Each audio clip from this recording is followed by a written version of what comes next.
Ils m'ont licencié avec effet immédiat. La nouvelle directrice générale a dit, à peine le nez levé de sa tablette, livrez-moi le système d'usine intelligente, entièrement. J'ai souri calmement. Je crains que ce ne soit impossible. Il n'est pas à vous.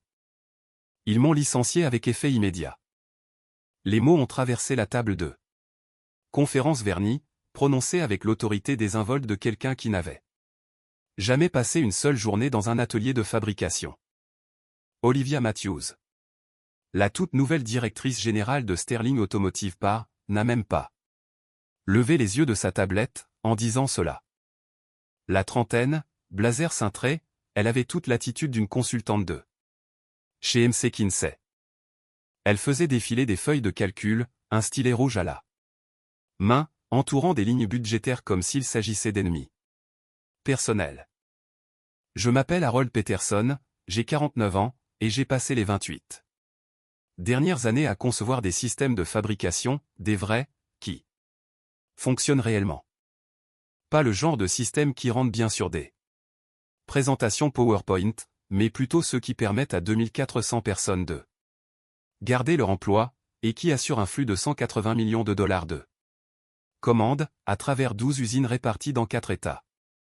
Je restais assis là, les mains à plat sur la table, à la regarder mimer ce qu'elle considérait, de toute évidence, comme un leadership décisionnel fort. La transition sera immédiate, a-t-elle poursuivi, toujours sans me regarder. Nous réintégrons la gestion des systèmes en interne, pour plus d'efficacité, et un meilleur contrôle des coûts. Derrière elle, se tenaient 2 personnes que je n'avais encore jamais vues. Une femme nerveuse des ressources humaines, serrant sa tablette contre elle, et un homme plus jeune dans un costume coûteux, qui respirait le profil type du consultant. Personne des opérations. Personne qui ait un jour foulé le sol d'un atelier de production. Seulement Olivia, et son expertise importée de l'extérieur. Elle a fini par lever les yeux, arborant une expression oscillant entre l'ennui et l'irritation, comme si le simple fait que je respire encore lui faisait perdre un temps précieux. Avant que vous ne partiez, dit-elle, tapotant son stylet contre l'écran. Livrez-nous le système d'usine intelligente, dans son intégralité. Identifiant d'accès, code source, documentation. Nous avons besoin de tout, avant la fin de la journée de travail. Le silence s'installa dans la pièce. La femme des RH s'agita sur sa chaise.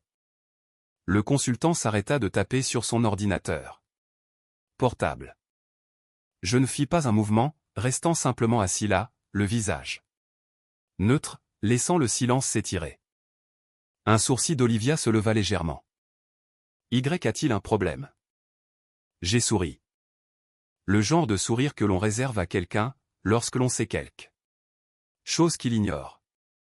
Je crains de ne pas pouvoir faire cela. Son stylet s'est arrêté, net, en plein mouvement. Pardon? Le système, ai-je continué. D'une voix calme et professionnelle, n'est pas à vous. L'attitude confiante d'Olivia a vacillé, imperceptiblement. Une lueur de confusion a traversé son visage, avant que son masque d'entreprise ne se réinstalle. Nous avons payé pour le développement. Cela en fait la propriété de l'entreprise. J'ai secoué la tête, lentement. Vous avez payé. Pour un accès opérationnel, pas pour la propriété. La distinction est clairement stipulée, à la section 7 de votre contrat de service. Le consultant s'est penché en avant, murmurant quelque chose à l'oreille d'Olivia. Elle l'a écarté d'un geste de la main, le regard planté dans le mien. C'est absurde. Vous ne pouvez pas prendre en otage l'infrastructure de l'entreprise. Je ne prends rien en otage, ai-je répondu. Je clarifie simplement ce que vous contrôlez légalement, c'est-à-dire, à l'heure actuelle, absolument rien. Ce qu'Olivia Matthews ignorait, ce que son consultant, son équipe de RH, et tout. Son plan d'optimisation des coûts avait complètement manqué, c'était que le système de contrôle d'usine intelligente, qui gérait l'ensemble des opérations de Sterling, n'était pas un simple logiciel hébergé sur leur serveur. Il s'agissait d'une infrastructure conçue sur mesure, que je possédais personnellement, sous licence d'utilisation pour eux, et contrôlée depuis un matériel informatique qu'ils n'avaient jamais vu. Et, lorsqu'ils ont résilié mon contrat il y a 3 minutes, ils se sont déconnectés, d'eux-mêmes, de la seule chose qui empêchait leur réseau de fabrication de s'effondrer. En 48 heures. Cette omission allait leur coûter très cher. Mais je brûle les étapes. Laissez-moi revenir en arrière, et vous expliquer exactement comment un ingénieur en système de fabrication, fort de 28 ans d'expérience chez Ford Motor, s'est fait licencier par quelqu'un qui pensait que l'automatisation d'usine n'était qu'une simple application sur un tableau de bord. J'ai commencé chez Ford, dès la fin de mes études universitaires, à une époque où l'industrie américaine signifiait encore quelque chose. J'ai passé 8 ans sur le terrain, dans les ateliers, avant de m'orienter vers l'intégration de systèmes. J'ai appris très tôt que la fabrication ne se résume pas à des tableaux de bord et à de la visualisation de données. Il s'agit de comprendre comment des machines physiques interagissent, en temps réel et sous une pression réelle, avec des systèmes de contrôle. Lorsque Ford a lancé ses programmes d'amélioration de l'efficacité, en 2018, j'ai tout de suite vu ce qui se profilait. J'ai vu 800 personnes formidables perdre leur emploi, parce qu'un consultant avait convaincu la direction qu'il était possible de maintenir la même production, avec seulement la moitié des effectifs. C'est à ce moment-là que je me suis mis à mon compte. J'ai conçu ma première intégration ERP personnalisée, en 2019, pour un fournisseur de rang 2 dans l'Ohio. Le bouche-à-oreille a fait son chemin, discrètement, dans les cercles industriels. C'est le genre de réputation qui pousse les gens à vous appeler. Lorsque les opérations s'effondrent, et que toutes les solutions conventionnelles ont échoué.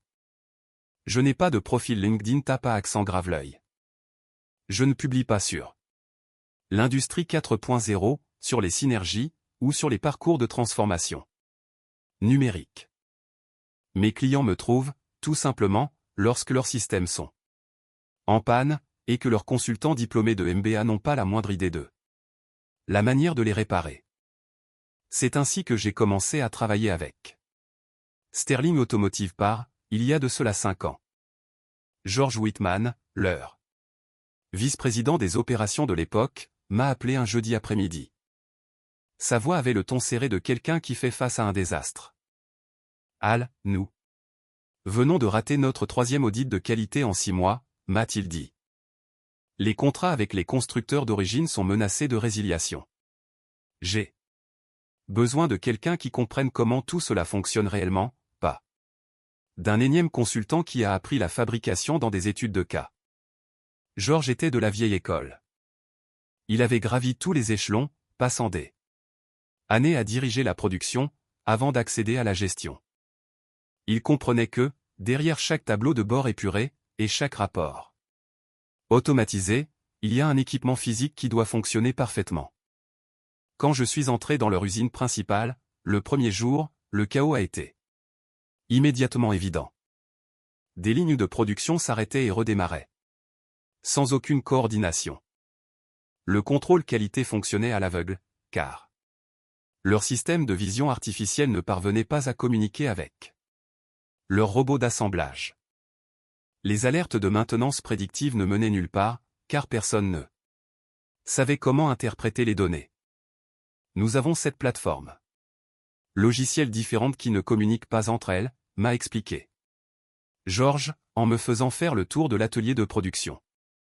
L'assemblage utilise un système. Le contrôle qualité en utilise un autre. La planification de la maintenance est essentiellement manuelle. À chaque changement d'équipe, nous perdons 2 heures, simplement pour tenter de synchroniser les opérations. J'ai passé les 18 mois suivants à l'heure. Concevoir un système digne de ce nom, et non un de ces progiciels standardisés, qui fonctionnent tant bien que mal, à condition de déformer toute son organisation pour s'y adapter. J'ai développé des algorithmes de contrôle personnalisés, qui apprenaient les rythmes spécifiques de leurs 12 usines. Une Maintenance prédictive, qui prédisait réellement les pannes, bien avant qu'elles ne surviennent. Un suivi de la qualité en temps réel, qui détectait les défauts directement à la source, et non lors de l'inspection finale. 18 000 lignes de code. Chaque algorithme, chaque structure de base de données, et chaque interface matérielle ont été construits à partir de zéro, puis testés, jusqu'à ce qu'ils fonctionnent. Sans aucune faille. Les résultats ont été immédiats, et mesurables. Zéro arrêt. Non planifié. Le taux de défaut est passé de 2,3% à 0,08%. Des indicateurs de performance globale qui ont poussé leurs clients constructeurs, pour une fois, à leur adresser des compliments. Georges m'envoyait des rapports trimestriels détaillés, pas de simples mots de remerciement corporatifs, mais de véritables analyses de fond sur les gains d'efficacité et les réductions de coûts. Le contrat était d'une clarté absolue, car j'avais appris cette leçon à mes dépens, des années auparavant. Ils achetaient une licence d'accès opérationnel à mon système. Je conservais. Quant à moi, la propriété totale de l'ensemble du code source, des algorithmes et de l'infrastructure. Georges avait signé sans la moindre hésitation, car il saisissait la différence fondamentale entre utiliser un outil et en posséder la propriété. Pendant 5 ans, tout a fonctionné à la perfection. Les paiements mensuels arrivaient à temps. Le système se comportait exactement comme prévu. Georges m'appelait de temps en temps, pour poser des questions sur l'extension des capacités, ou sur l'intégration de nouveaux équipements, en se montrant toujours respectueux des limites que nous avions fixées. Puis, Georges a pris sa retraite. Olivia Matthews est arrivée 3 semaines plus tard, armée de son MBA de Stanford, et de sa tablette qui coûtait probablement plus cher que le remboursement mensuel du prêt immobilier de la plupart des gens. Sa première communication ne fut ni un message d'accueil, ni une présentation. Objet, analyse des coûts des prestataires externes. L'email utilisait un jargon d'optimisation d'entreprise pur jus, parlant de « structure de dépenses récurrente » et de « réduction des risques de dépendance ». Ma facture n'avait pas bougé d'un centime en 5 ans. Même montant, même calendrier, même étendue de travail. Pourtant, Olivia a vu une ligne sur une feuille de budget, et a immédiatement supposé qu'il y avait du superflu à éliminer. J'ai répondu de manière professionnelle, en joignant le contrat d'origine, ainsi qu'un résumé des indicateurs de performance du système sur les 60 derniers mois. Sa réponse est arrivée en moins de 2 heures, nécessité de planifier un examen complet de toutes les dépendances de services externes. Veuillez préparer une documentation complète pour une évaluation interne des systèmes opérationnels. Systèmes opérationnels. Cette expression me disait tout ce que j'avais besoin de savoir sur Olivia Matthews. Elle appartenait à cette catégorie de personnes qui s'imaginent qu'une infrastructure de fabrication complexe peut être comprise, simplement, en parcourant des diaporamas, et en lisant des résumés de direction. 4 jours plus tard, l'email confirmant mes soupçons est arrivé. Objet, demande de documentation sur l'architecture du système. Olivia réclama une copie complète du système, pour une évaluation interne, et une éventuelle planification de transition. Elle ne souhaitait pas réexaminer notre accord de service. Elle voulait s'emparer de mon système, et supprimer le paiement mensuel. J'ai renvoyé une réponse techniquement exacte, mais délibérément peu utile. C'est avec plaisir que je vous fournirai tous les documents inclus dans le cadre de votre licence opérationnelle actuelle. Ensuite, je me suis rendu dans mon garage atelier. Je me suis installé devant le panneau de commande principal, que j'avais conçu spécifiquement pour le réseau de Sterling, et j'ai commencé à préparer la leçon qu'allait recevoir Olivia Matthews, sur la différence entre l'accès et la propriété. 3 jours après ma réponse concernant la documentation, un autre email est tombé. Objet. Clarification sur la propriété intellectuelle. Olivia exigeait une confirmation écrite stipulant que toute la logique Logiciel opérationnel, appartenait à Sterling Automotive par Logic. Logiciel opérationnel.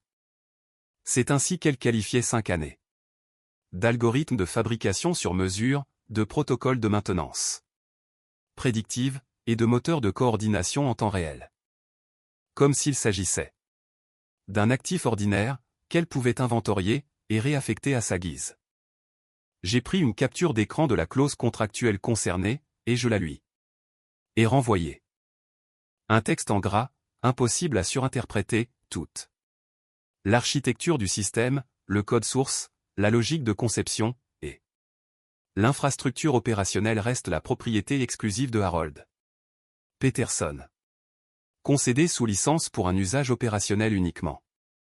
Aucun transfert, reproduction, ou développement dérivé n'est autorisé sans autorisation écrite explicite. George Whitman avait parfaitement compris cette clause lorsqu'il avait signé, il y a 5 ans. On n'achète pas un système de fabrication personnalisé comme on achèterait du matériel de bureau. On prend sous licence l'accès à une infrastructure qui a nécessité des années de développement, et qui exige une maintenance constante de la part de la personne qui l'a construite. La réponse d'Olivia est arrivée 6 heures plus tard, nous allons passer à une gestion interne des systèmes, avec effet immédiat. Le paiement final sera traité conformément aux termes du contrat. Merci pour vos services. C'était tout. Pas de discussion, pas de plan de transition, aucune reconnaissance du fait qu'elle s'apprêtait à déconnecter le système nerveux central d'une opération de fabrication répartie sur 12 usines. Du pur jargon d'entreprise pour me dire, c'est fini pour vous, et nous gardons votre travail. Je suis resté assis à mon bureau pendant un long moment, les yeux fixés sur cet email. Puis, je me suis dirigé vers mon atelier. Dans ce garage double réaménagé se trouvait l'infrastructure de contrôle physique, que j'avais assemblée spécifiquement pour le réseau de Sterling. Des interfaces matérielles personnalisées, dotées de circuits dédiés pour chaque sous-système majeur. Coordination de la production, suivi de la qualité. Maintenance prédictive, synchronisation des équipements, tout passé par des cartes électroniques que j'avais assemblées, et programmées, de mes propres mains. Olivia Matthews n'avait pas la moindre idée de l'existence de ce panneau de commande. Elle pensait que le système n'était qu'un logiciel installé sur les serveurs de Sterling. Elle allait bientôt apprendre la différence entre une interface utilisateur et un véritable contrôle opérationnel. 6 jours après son email de licenciement, une invitation de calendrier est apparue. Réunion de transition des systèmes. Vendredi à 10 h, heure de l'Est. Pas d'ordre du jour, pas de contexte, juste un titre de réunion laissant supposer qu'elle s'attendait à ce que ce soit une simple conversation de passage de relais. Je me sais connecté à la visioconférence avec 3 minutes d'avance. Présentation professionnelle, chemise impeccable, avec en arrière-plan mon bureau à domicile où s'affichaient mes certifications d'ingénieur, et mes distinctions pour 28 ans de service chez Ford, bien visibles sur le mur.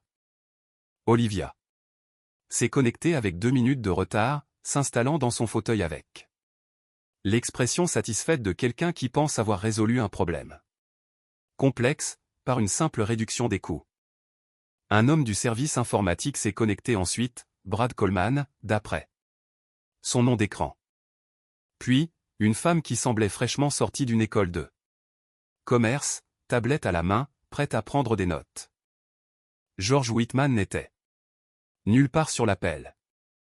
Ce n'était pas surprenant. Il s'était probablement opposé à toute cette démarche, et Olivia avait décidé que son expérience opérationnelle n'avait aucune valeur face à sa stratégie commerciale moderne. Harold, merci de vous joindre à nous. Olivia a commencé d'un ton suggérant qu'il s'agissait d'une simple formalité administrative. Nous avons pris la décision de réintégrer la gestion des systèmes en interne. Nous apprécions tout votre travail accompli jusqu'ici, mais nous sommes prêts à assumer le contrôle opérationnel direct. Assumer le contrôle comme si naviguer à travers des tableaux de bord revenait au même que de faire fonctionner l'infrastructure sous-jacente. J'ai gardé un visage neutre. Vous mettez fin à l'accord de licence? C'est exact, a dit Olivia, se penchant en arrière comme si elle attendait des éloges. Pour son leadership décisif. Nous aurons besoin du transfert complet de tous. Les référentiels de code, des documents d'architecture système, et des identifiants d'accès au serveur. Processus de transition standard. Brad hochait la tête en signe d'accord. La personne chargée de prendre des notes tapotait sur sa tablette. Tout cela était chorégraphié comme une simple gestion de routine des prestataires. Vous n'avez pas de licence pour accéder à l'infrastructure centrale, ai-je dit. Calmement. Votre accord couvre uniquement l'utilisation opérationnelle des résultats générés par le système. Vous n'avez jamais acheté les droits de propriété. Le sourire confiant d'Olivia s'est légèrement crispé. Nous avons payé pour le développement de ce système, Harold. Cela en fait la propriété intellectuelle de l'entreprise. C'est une pratique commerciale courante. Vous avez payé pour un accès opérationnel à un réseau de fabrication fonctionnelle, ai-je répliqué. Vous n'avez jamais acheté la technologie sous-jacente. Cette distinction est explicitement stipulée, à la section 7 de votre contrat. Elle a jeté un regard hors caméra, probablement pour afficher le contrat sur un autre écran. J'ai attendu pendant qu'elle parcourait des termes que George Whitman avait examinés de près, avec leur équipe juridique, 5 ans auparavant. Écoutez, a-t-elle dit, tentant de reprendre le contrôle de la situation. Nous comprenons qu'il puisse y avoir quelques nuances techniques ici, mais nous sommes préparés à gérer les opérations en interne désormais. Fournissez-nous simplement la documentation en votre possession, afin que nous puissions maintenir la continuité du service. Je vous fournirai tout ce que vous êtes légalement en droit de recevoir, ai-je répondu, rien de plus. Le silence qui s'est installé à travers la visioconférence était glacial. Brad semblait mal à l'aise. La personne qui prenait des notes s'est arrêtée d'écrire.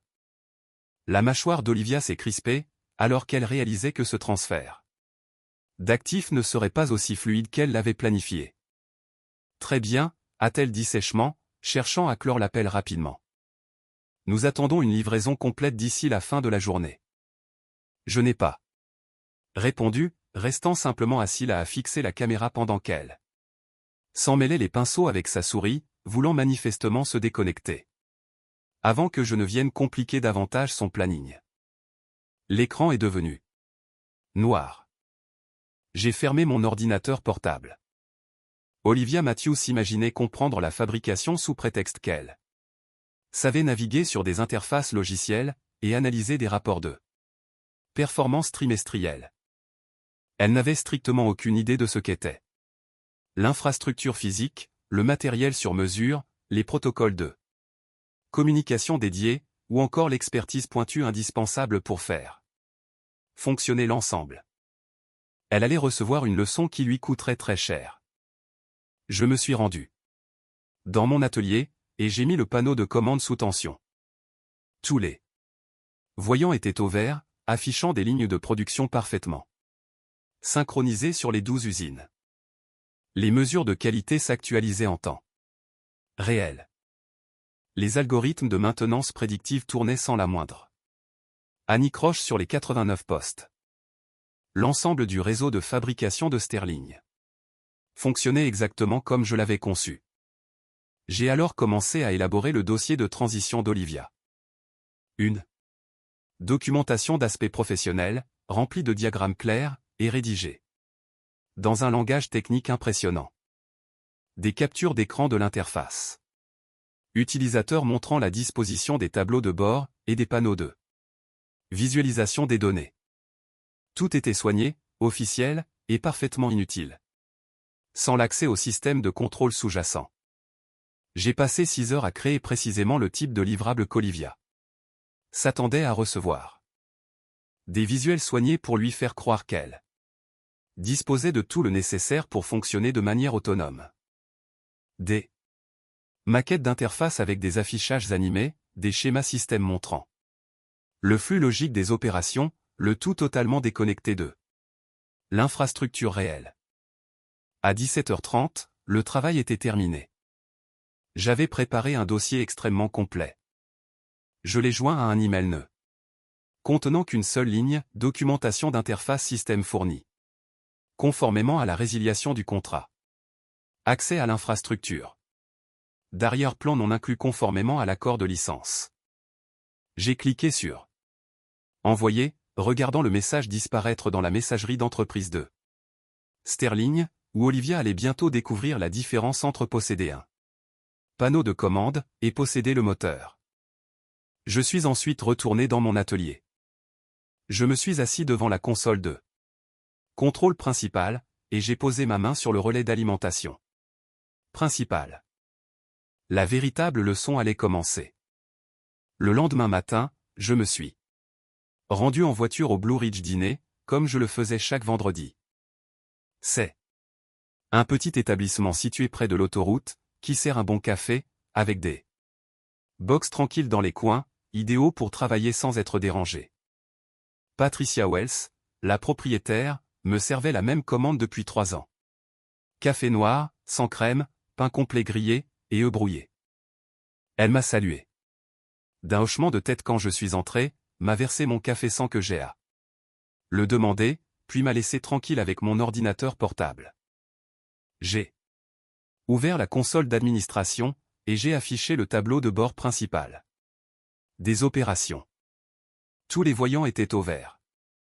La production s'écoulait de manière fluide à travers 89 stations synchronisées. Réparties sur 12 usines.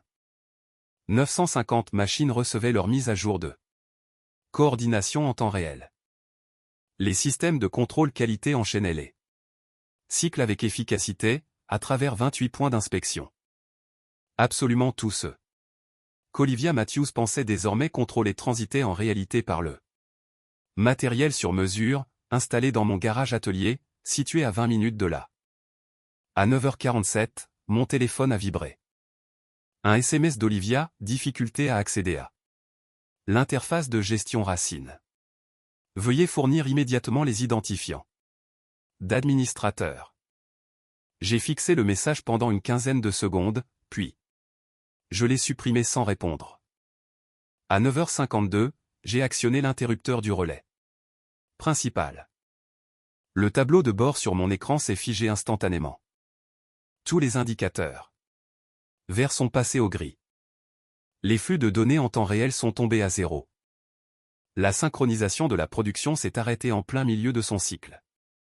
L'ensemble du réseau de fabrication de Sterling a tout simplement cessé de communiquer. J'ai bu une lente gorgée de mon café, regardant 5 années d'une coordination parfaite s'éteindre dans un silence total. Le système n'a pas planté, et n'a généré aucun message d'erreur. Je l'avais conçu pour se déconnecter proprement. Pas d'alarme, pas d'indicateur d'avertissement, pas de séquence d'arrêt dramatique. Juste une séparation nette de tout contrôle opérationnel. Si quelqu'un tentait de redémarrer l'interface utilisateur, elle se chargerait parfaitement, affichant les dernières données mises en cache, et créant ainsi l'illusion que tout fonctionnait toujours. En sous-sol, cependant, plus rien ne communiquait avec quoi que ce soit. Pendant les 20 premières minutes, rien ne semblait anormal pour un observateur non averti.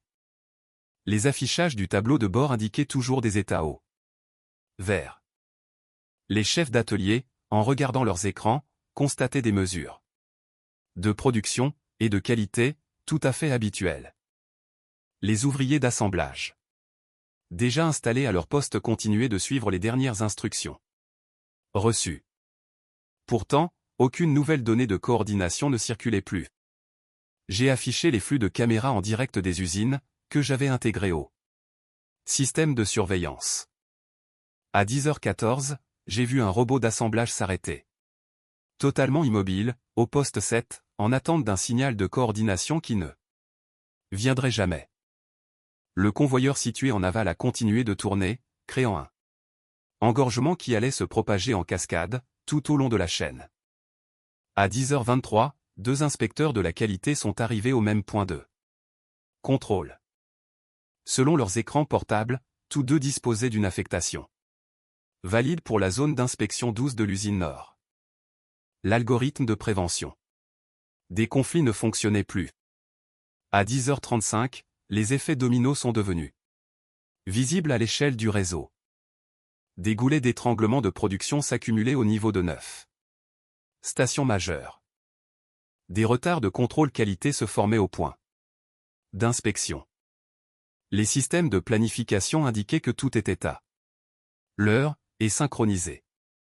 Pourtant, la réalité sur le terrain racontait une histoire bien différente. J'ai actualisé ma boîte de réception. Rien pour l'instant. Il devait probablement être encore en train d'essayer de comprendre pourquoi le système de gestion Racine ne répondait pas aux tentatives de connexion. À 10h44, le premier email perplexe est arrivé. Objet, petite question. Retard de synchro des données. Salut Harold. Je constate un décalage bizarre sur les mises à jour de production. Tu peux y jeter un œil dès que tu as un moment? Merci, Mike Rodriguez. Mike était l'un de leurs chefs d'atelier. Senior.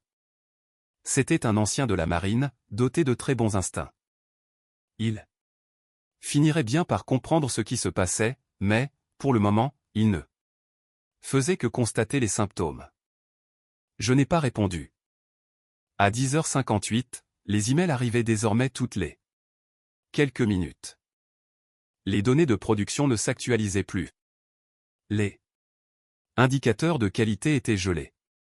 Plusieurs ouvriers se retrouvaient affectés au même poste. Les messages restaient courtois, supposant encore qu'il s'agissait d'un simple problème technique, qui se résoudrait d'un coup de fil rapide. À 11h03, mon téléphone s'est mis à sonner. Un numéro inconnu, affichant l'indicatif régional de Sterling. J'ai laissé l'appel basculer vers la messagerie vocale. Puis, un autre appel d'un numéro différent a suivi, puis un troisième. La panique s'installait. J'ai ouvert les journaux de connexion du système, observant les requêtes d'authentification. Échoué s'acharner, en vain, contre le pack de démonstration que l'équipe informatique d'Olivia tentait d'utiliser comme s'il s'agissait de l'infrastructure réelle. Des centaines de tentatives de connexion échouaient lamentablement. Chaque requête revenait vide, en l'absence de système réel derrière l'interface. Il tentait de faire tourner une usine complète, en n'utilisant qu'une simple photographie de la salle de contrôle. À 11h25, la situation s'était considérablement détériorée. La production était paralysée au niveau de 14 goulets d'étranglement majeurs, répartis sur 4 états. Les conflits de contrôle qualité touchaient 23 stations d'inspection différentes. Les plannings d'assemblage accumulaient un retard moyen de 73 minutes à travers tout le réseau. Et, quelque part dans un bureau de direction, Olivia Matthews devait probablement fixer des écrans d'interface utilisateur affichant une situation normale, se demandant pourquoi la réalité ne correspondait pas du tout à ces données. À 11h32, un email marqué de drapeau rouge d'urgence est arrivé. Objet. Urgent, panne critique du système. Multiples conflits opérationnels, aucune réponse des commandes de coordination, affectation de qualité totalement désynchronisée. Cela affecte les contrats OEM et les calendriers de livraison. Besoin d'un soutien immédiat. Veuillez répondre dès que possible. Brad Coleman, directeur informatique. La politesse corporative commençait à se fissurer. Il commençait à comprendre qu'il ne s'agissait pas d'un incident technique mineur. J'ai fermé l'email sans lire la suite, et j'ai consulté le simulateur d'impact que j'avais intégré à mes outils de surveillance. Estimation prudente. 2,3 millions de dollars de pertes quotidiennes, en comptant les arrêts de production, les retards de livraison, et les manquements au contrôle qualité. Le coût réel était sans doute plus élevé, si l'on incluait les pénalités des constructeurs d'origine, et les ruptures de contrat. Mon téléphone a vibré, signalant un SMS d'Olivia, situation d'urgence. Appelez immédiatement. J'ai supprimé le message. À 11h46, le téléphone a de nouveau sonné. Cette fois, l'écran indiquait le service juridique de Sterling. J'ai rejeté l'appel, et je l'ai regardé basculer vers la messagerie. Puis, un autre appel d'un numéro masqué a suivi. Rejeté.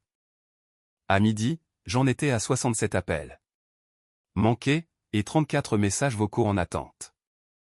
Le réseau de fabrication des 12 usines subissait ce que l'on appelle chez Ford une défaillance système en cascade. Plus rien ne se coordonnait. Les ouvriers d'assemblage prenaient des décisions basées sur des informations périmées. Les chefs d'atelier donnaient des consignes contradictoires. Les responsables de production tentaient d'attribuer manuellement les plannings des postes, alors même que leurs ordinateurs s'obstinaient à affirmer que tout fonctionnait sans problème. J'ai ouvert un nouveau document sur mon ordinateur, et j'ai commencé à rédiger. Conditions de la proposition de restauration d'urgence du système. Paiement exigé par virement bancaire avant toute réactivation. Tarif fixé à 3 fois le montant mensuel standard pour le service de restauration immédiate. Durée de validité de l'offre d'urgence limitée à 48 heures. Conditions, reconnaissance. Total des conditions de service, et de la propriété intellectuelle. J'ai joint le document à un email adressé à Olivia Matthews, au conseiller juridique, et au directeur des opérations. Objet, service de restauration d'urgence disponible. Puis, j'ai cliqué sur envoyer, et j'ai commandé un autre café. La phase d'apprentissage était terminée. Le temps de la négociation était venu. À 12h53, l'invitation de calendrier est arrivée. Réunion de crise. D'urgence, à 13h, heure de l'Est. L'invitation exigeait une réponse immédiate. Aucun mot de politesse, pas de fioriture d'usage, seulement de la panique, écrite en lettres majuscules. Je me suis connecté à 12h57. Présentation soignée, attitude calme, assis dans mon bureau avec mes diplômes d'ingénieur en arrière-plan. L'écran s'est rempli de visages de cadres stressés, à différentes étapes de la gestion de crise. Alan Brox, un vice-président senior, s'est connecté le premier, les manches retroussées. Il affichait la mine fatiguée d'un homme qui venait de passer les 3 dernières heures dans des réunions d'urgence. Ensuite, le service juridique est arrivé, 2 avocats, l'un prenant des notes à toute vitesse. L'autre examinant des documents sur un second écran. Tony Martinez, le superviseur avec lequel j'avais collaboré lors de la mise en œuvre initiale du système, est apparu à son tour. C'était un ancien militaire, comme moi, qui comprenait l'importance d'une pensée systémique. Il avait l'air épuisé, mais pas le moins du monde surpris, comme s'il s'attendait à cette discussion depuis des semaines. Olivia Matthews était déjà connectée lorsque je l'ai rejointe, cantonnée dans une petite fenêtre au bas de l'écran. Son micro était coupé, et son attitude corporelle, très tendue, suggérait qu'elle avait été écartée de la direction de sa propre crise. Personne n'a dit bonjour.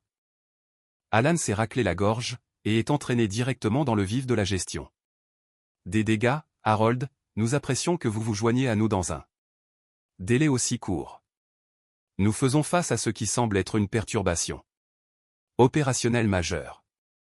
L'ensemble de notre réseau est pratiquement paralysé, et nous avons besoin de comprendre nos options pour un rétablissement immédiat des systèmes. J'ai hoché la tête, une seule fois. Votre contrat de service a été résilié hier.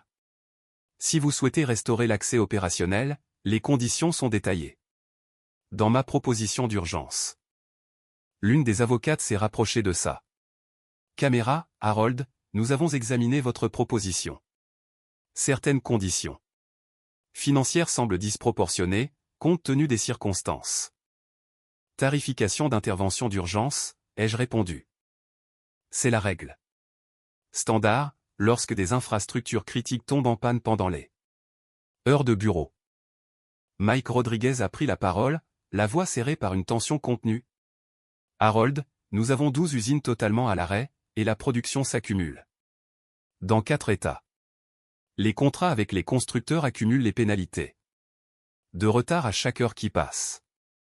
Il a jeté un regard vers un élément hors champ. 3 clients majeurs ont appelé pour menacer de résilier leur contrat, si nous ne rétablissons pas les opérations normales d'ici lundi matin.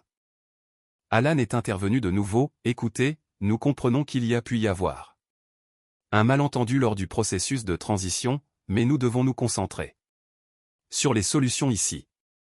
Pouvons-nous discuter d'un ajustement des conditions d'urgence? Non. Ce mot unique est resté suspendu dans l'espace virtuel. Sans explication. Aucune négociation, pas de va-et-vient corporatif, juste un simple constat de fait. Olivia a fini par réactiver son micro, c'est inadmissible, Harold. Vous prenez l'ensemble de nos opérations en otage pour un simple différend contractuel. J'ai regardé droit vers l'objectif de la caméra, vous avez mis fin à mes services, et vous avez exigé la livraison d'une infrastructure que vous n'avez jamais achetée. Je vous ai fourni précisément ce que votre contrat vous donnait le droit de recevoir. Rien de plus, rien de moins. Elle a commencé à répondre, mais Alan l'a interrompu d'un regard sévère. L'un des avocats a tenté une autre approche. Accepteriez-vous une structure de paiement adaptée? Par exemple, des versements échelonnés sur une période définie? Virement bancaire uniquement. Règlement intégral exigé avant la réactivation. Mike s'est penché en avant. Harold, quel est le délai de rétablissement une fois que le paiement est validé? 30 minutes, ai-je répondu, le système revient en ligne. Immédiatement après confirmation de la réception des fonds. Alan a regardé son équipe juridique, puis s'est tourné vers la caméra, nous avons besoin de 10 minutes pour en débattre en interne. Pouvez-vous patienter en ligne? J'ai hoché la tête, je reste ici. Ils se sont isolés dans une salle de réunion virtuelle, me laissant seul sur l'appel face à la vignette vidéo d'Olivia, dont le micro était coupé. Elle fixait la caméra comme si elle voulait dire quelque chose, mais elle est restée silencieuse. J'ai pris une gorgée de café, et j'ai consulté mes emails. La proposition d'urgence avait été transférée à au moins 15 personnes au sein de leur entreprise. Services financiers, services juridiques, opérations, gestion des risques, et même leur compagnie d'assurance. Tout le monde s'efforçait de comprendre comment la résiliation de routine d'un prestataire s'était transformée en une crise, menaçant la survie même de l'entreprise. 8 minutes plus tard, ils sont revenus sur l'appel principal. L'expression d'Alan était passée du désespoir à la résignation, le service juridique lance le virement bancaire des maintenant. La transaction devrait être finalisée d'ici 30 minutes. Prévenez-moi. Lorsque l'argent sera sur mon compte, ai-je dit. 27 minutes plus tard. L'application de ma banque a émis un signal sonore pour m'avertir d'un transfert entrant. Paiement confirmé. Montant exact. Aucune complication. Je me suis rendu. Dans mon atelier, je me suis assis devant le panneau de contrôle principal, et j'ai basculé l'interrupteur du relais en position active. Tous les écrans de ma maison se sont allumés, affichant des indicateurs au vert. Les nœuds de production se reconnectaient l'un après l'autre. Les algorithmes de qualité reprenaient leur cours. Les systèmes de maintenance prédictive revenaient en ligne. La synchronisation des équipements s'actualisait en temps réel. Le réseau de fabrication des 12 usines a repris vie, comme si l'on venait de relancer le système circulatoire d'une immense machine industrielle. Je suis revenu sur la visioconférence, où tout le monde m'attendait encore. Le système est opérationnel, ai-je annoncé, Tous les services sont rétablis.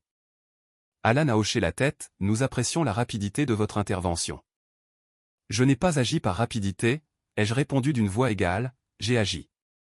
Conformément aux conditions que vous avez acceptées. Personne n'a répliqué. La caméra d'Olivia était toujours allumée, mais elle n'avait plus prononcé le moindre mot depuis sa remarque sur la prise d'otage. J'ai quitté l'appel, sans formalisme. Durant les 72 heures qui ont suivi, j'ai surveillé les performances du système depuis la table de ma cuisine. Tout a fonctionné à la perfection.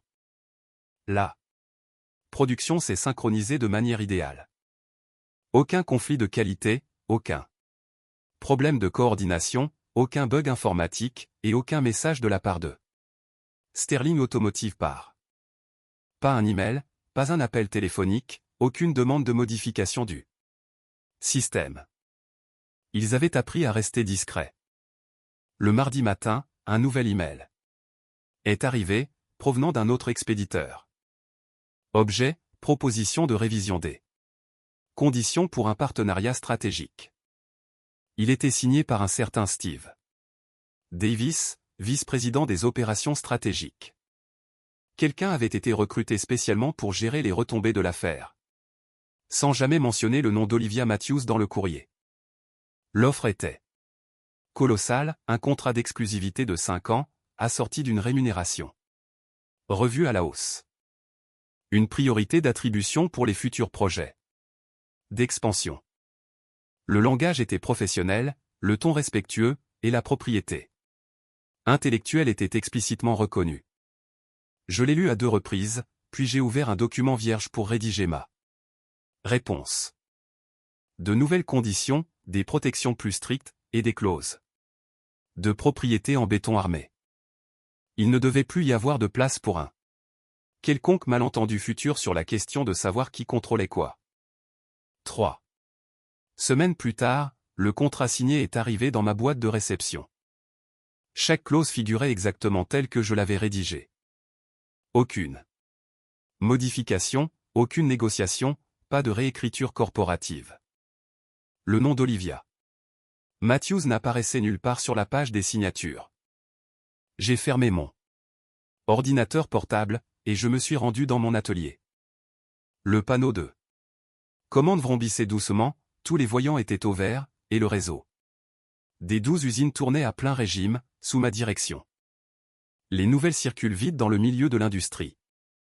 Avant la fin du mois, j'avais reçu des demandes d'informations d'entreprises basées à Détroit, Indianapolis et Louisville, qui me posaient toutes, à peu de choses près, là. Même question, êtes-vous disponible pour des projets de développement de système? Je n'étais pas naïf. Ils avaient eu vent de ce qui s'était passé chez Sterling. Ils savaient ce qui arrive lorsque l'on tente de s'emparer de l'infrastructure personnalisée de quelqu'un qui maîtrise la différence entre l'usage et la propriété d'un bien. Cette réputation avait une valeur bien supérieure à n'importe quelle campagne publicitaire que j'aurais pu m'offrir. J'ai ouvert mon ordinateur, et j'ai commencé à rédiger un nouveau document. Contrat de service standard 2025. Harold Peterson, conseil en système de fabrication. Les fondations étaient solides. Il était temps de passer à l'étape supérieure. Si vous lisez ceci, et que vous avez un jour conçu quelque chose de valeur, retenez bien cela, protégez vos créations, avant d'être contraint de devoir les défendre. Lisez attentivement chaque contrat. Maîtrisez chaque clause. Apprenez à faire la différence entre accorder une licence d'accès et abandonner sa propriété. Et si quelqu'un tente de s'emparer de ce qui vous appartient, ne haussez pas le ton. Ne vous laissez pas emporter par l'émotion.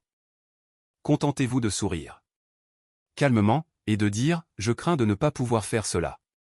Ce n'est pas à vous de le prendre. Regardez-les ensuite apprendre la différence entre la confiance en soi et le contrôle effectif. La prochaine fois qu'un consultant muni d'un MBA, et dénué de toute expérience de terrain, tentera de vous expliquer que 28 ans d'expérience à concevoir des choses n'ont aucune importance, repensez à Harold Peterson. Souvenez-vous que l'expertise a une valeur réelle. Souvenez-vous que les personnes qui font tourner les usines méritent le respect. Et n'oubliez pas que, parfois, la meilleure des revanches consiste à laisser quelqu'un découvrir ce qui se passe quand il voit trop grand, et s'attaque à trop fort pour lui. La fabrication industrielle n'est pas une simple application. Ce n'est pas une feuille de calcul. Ce n'est pas non plus un tableau de bord que l'on peut déléguer au moins-disant. C'est une infrastructure. C'est une expertise. Ce sont des années d'apprentissage pour comprendre comment les choses fonctionnent en réalité, et non la façon dont elles apparaissent sur des diapositives PowerPoint. Ne laissez personne vous faire croire le contraire. L'expérience ne se résume pas à aligner des années de service. C'est la sagesse qui permet de bâtir des systèmes si robustes que même ceux qui tentent de vous les dérober s'avèrent incapables de les faire fonctionner sans vous. Le véritable pouvoir ne consiste pas à posséder l'usine, ou à signer les fiches de paie. Il réside dans le fait d'être la seule et unique personne à comprendre comment faire pour maintenir la lumière allumée.